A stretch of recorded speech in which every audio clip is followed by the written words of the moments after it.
Welcome to Gita अमृत। आज गीता अमृत का अंतिम सेशन है। 4 साल का सफ़र आज समाप्त होगा। 310वां एपिसोड आज हम चर्चा करेंगे अध्याय 18 के सारांश पर। अंतिम अध्याय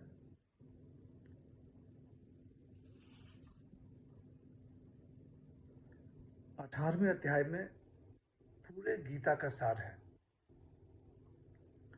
18वां अध्याय शुरू होता है अर्जुन के प्रश्न से।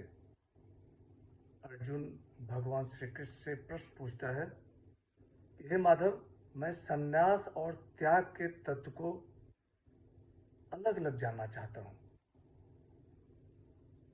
भगवान श्री कृष्ण कहते हैं कि कामना से अभिप्रेरित कर्मों के परित्याग को संन्यास कहते हैं और सभी कर्मों के फलों के त्याग को त्याग कहते हैं। भगवान श्री कृष्ण पहले त्याग के बारे में बताते हैं। नियत कर्म का त्याग उचित नहीं है, उसका मोहपूर्वक त्याग तामस कहा जाता है। फल की इच्छा के साथ त्याग राजस है। कर्म को कर्तव्य मानकर जो नियत कर्म फल को त्याग करके किया जाता है वह सात्विक त्याग है। देहधारी मनुष्य द्वारा संपूर्ण कर्मों का त्याग संभव नहीं, इसलिए जो कर्म फल त्यागी है वही त्यागी पुरुष कहा जाता है। ज्ञान, कर्म और कर्ता गुणों के भेद से त्रिविध है। ज्ञान, जिस ज्ञान से सब विभक्त भूतों में अविभक्त अविनाशी भाव को देखता है, वह सात्विक ज्ञान है। जिस ज्ञान के द्वारा मनुष्य संपूर्ण प्राणियों में अलग अलग अनेक भावों को अलग अलग रूप से जानता है, वह राजस है। जिस ज्ञान के द्वारा मनुष्य एक काय रूप शरीर में ही आसक्त हो जाता है, वह तामस कहा जाता है।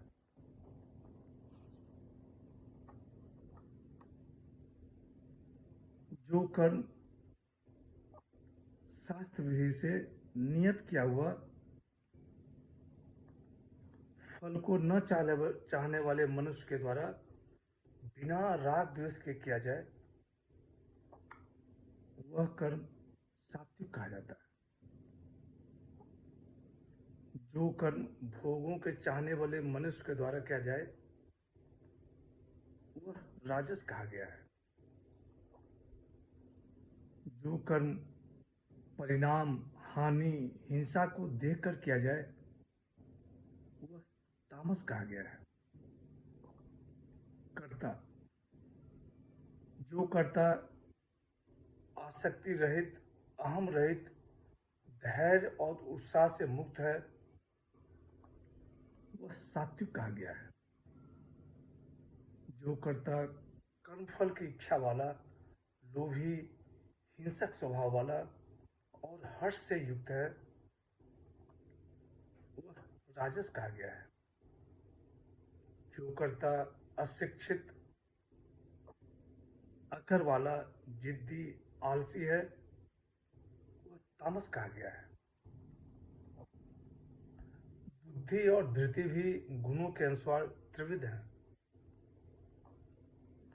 प्रवृत्ति और निवृत्ति, कार्य और अकार्य, भय और अभय तथा बंधन और मोक्ष जो बुद्धि जानती है, वह सात्विक है। मनुष्य जिस बुद्धि के द्वारा धर्म और अधर्म को, कर्तव्य और अकर्तव्य को भी ठीक से नहीं जानता, वह बुद्धि राजसी है। तो तमोगुण से घिरी जो बुद्धि अधर्म को धर्म मान लेती है वह तामसी है। धृति, जिस धृति से मनुष्य योग के उद्देश्य से मन, प्राण तथा इंद्रियों की क्रियाओं का धारण करता है वह धृति सात्विकी है। फलाकांक्षी मनुष्य जिस धृति से अत्यंत आसक्ति पूर्वक धर्म, काम और अर्थ को धारण करता है वह धृति राशि है। जिस धृति से मनुष्य भय, शोक और मद को नहीं त्यागता वह धृति तामसी है।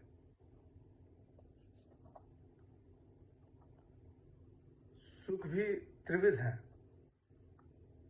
जो सुख पहले तो विष के समान और परिणाम में अमृत तुल्य होता है वह सात्विकी कहा गया है। जो सुख इंद्रियों और विषयों के संयोग से पहले अमृत की तरह और परिणाम में विष की तरह होता है वह सुख राजस है। जो सुख आरंभ और परिणाम में आत्मा को मोहित करने वाला तथा निद्रा, आलस्य और प्रमाद से उत्पन्न हुआ है वह सुख तामस है। परमात्मा को अपने कर्म द्वारा पूजा करके मनुष्य सिद्धि को प्राप्त हो जाता है। जिसकी बुद्धि आसक्ति रहित है, जिसने मन को वश में कर लिया है, जो स्पृहा रहित है, वह मनुष्य सांख्य योग के द्वारा सिद्धि को प्राप्त हो जाता है। सिद्धि को प्राप्त मनुष्य किस प्रकार ब्रह्म को प्राप्त होता है वह आगे बताते हैं। विशुद्ध बुद्धि से युक्त धृति से मन को वश में करके राग द्वेष का परित्याग करके एकांत से भी अल्पहारी तन मन धन को वश में करने वाला होकर नित्य ध्यान योग में परायण, वैराग्य का भली भांति आश्रय लिए हुए,